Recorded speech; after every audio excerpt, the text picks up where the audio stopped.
Hey everyone, welcome to the channel. I'm Cap, this is my place. It's time for our monthly cooking tutorial. As always, these tutorials are meant mainly for folks who are on their own for the first time or unexpectedly.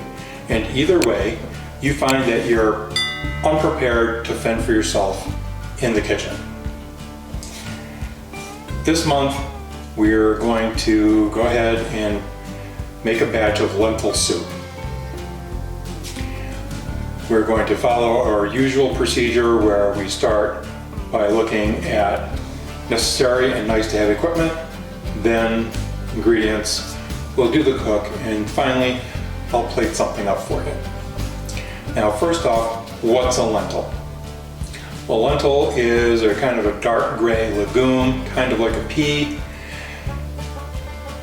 The problem with lentils is that many of us, they induce a serious amount of flatulence.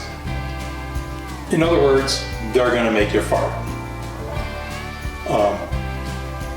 If that's a problem for you, and it's a problem for me, my solution is to go ahead and mix some split peas, dried split peas, in with the lentils for some reason that eliminates all the gas.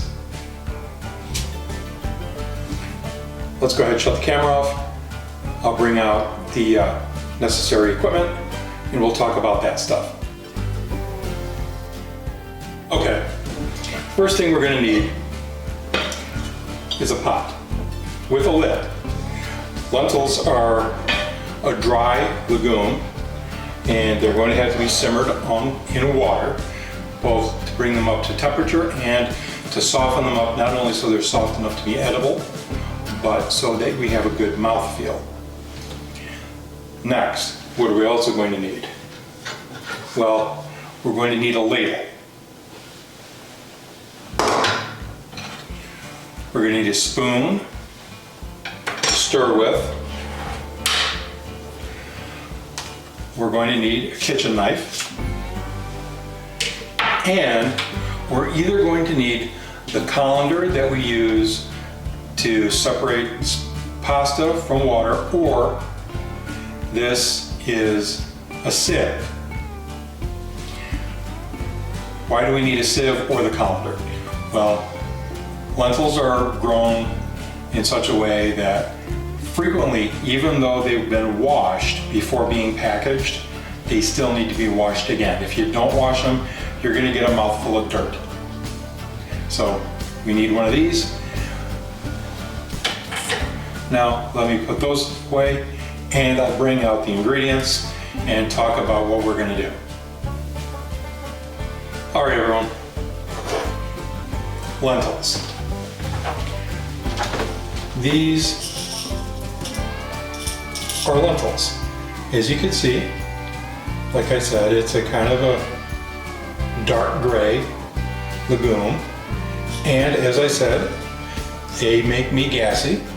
If they also make you gassy, that's a dried split pea. Mix some in, see how much you need, see if it reduces the amount of gas you have. It works really well for me. It entirely eliminates all that gas. They come in 1 pound bags. I keep them in a Rubbermaid type container. And in that container, I keep a scoop that I got out of a container of protein pre-back injury when I was a weightlifter. Next ingredient, you're going to want an onion. The onion is going to go in the simmering liquid with the lentils, and in my case the peas as well. If they're small, use 2. Next, if you've been following this series, you know that I like garlic. You should put some garlic in this as a flavor enhancer. I like garlic, as I said, so I'm going to put 4 cloves in there. Do you have to put 4 cloves in? No, you don't. Now, finally, our last ingredient. This goes best with ham. And the best way to cook this is with a ham bone.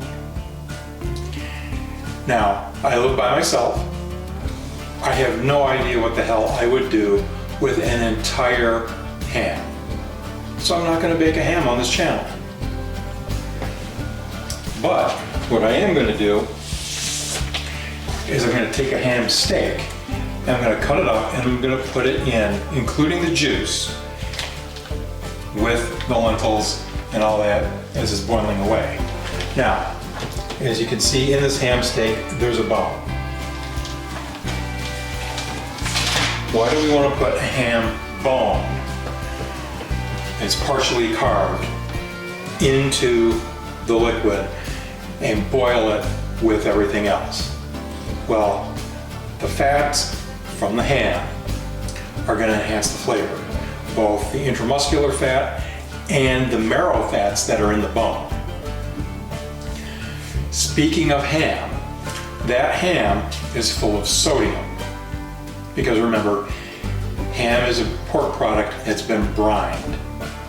So we're not going to add any salt to this recipe. If after you finish cooking and you're eating and you want to add salt, okay, go ahead. But it's going to be plenty salty as is. So remember, here in North America, where I live and where most of you are watching from, let's face it, there is an overabundance of sodium in our diets. Let's get started. Okay guys, now what I've done, I've cut up that ham, and the ham is cut up in bite-sized pieces and the onion is chopped. In other words, for my purposes and yours, because we're not professionals, anything that's chopped is at least the size of your thumbnail to twice the size. That seems fine. We're going to turn on the heat.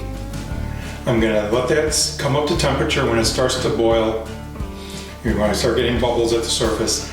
Then I'm going to start running a timer and I'm going to put all this in, and I'll let you guys know how long it takes. Make sure you stir this every 10 minutes or so. Doing so will prevent things from sticking to the bottom and burning. Remember, when you burn something, there's no fixing it. So I'll see you again in a little while when this is ready. Alright guys, in all I had the heat on for about an hour. When you're done, you should have something that kind of looks like this. Now, as I said earlier, because we put ham in this, there's plenty of sodium. We don't need to add salt. What you may want to add, surprise, surprise, olive oil. As always, I suggest to you that if you're going to have olive oil, you stay away from the olive oil that's the dark green stuff. It's a lot stronger flavor, it's kind of bitter. The light yellow, the gold yellow stuff will taste a lot better to you. I ended up using a total of 4 scoops, about 44, maybe 48 ounces of water. Remember, the other thing you guys need to remember, if you boil off your water and the lentils still feel hard to you, it's okay to add more water back into your pot and just keep simmering away until things are as soft as you think they should be. Anyway, that's it guys.